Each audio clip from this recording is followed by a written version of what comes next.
অবরুদ্ধ গাজায় আশ্রয়হীন ফিলিস্তিনিরা মাথার উপর এক টুকরো ছাদের আশায় আশ্রয় নিচ্ছেন স্কুলগুলোতে। তবে সেই এক চিলতে আশ্রয়ও যেন দিতে নারাজ নেতানিয়াহু বাহিনী। চলতি মাসের শুরু থেকে একের পর এক হামলা চালানো হয় গাজার স্কুলগুলোতে। সবশেষ শনিবার গাজা শহরের দারাজ এলাকার একটি স্কুলে হামলা চালায় ইসরায়েলি বাহিনী। এতে প্রাণ হারান শতাধিক ফিলিস্তিনি। এর আগে ৪ ও ৮ আগস্ট ইসরায়েলি যুদ্ধবিমানের হামলায় আল নাসের হাসান সালামেহি স্কুল এবং গাজার উত্তরাঞ্চলের আব্দুল ফাত্তাহ হামুদা ও জাহরা স্কুলে বোমা হামলা চালানো হয়। এতে নিহত হন প্রায় অর্ধশত নিরীহ ফিলিস্তিনি, আহত হন বেশ কয়েকজন।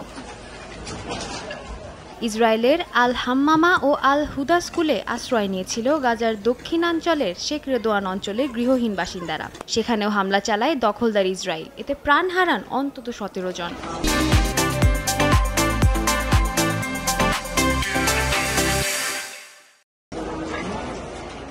চলতি মাসের প্রথম দিন ইসরায়েলি সেনাদের বোমা হামলার কবলে পড়ে গাজার দালাল আল মাঘরাবি স্কুল। সেখানেও মারা যান ১৫ জন। এরপর থেকেই গাজার স্কুলগুলোতে চলছে একের পর এক হামলা। সাদিয়া তাসনিম, সময় সংবাদ।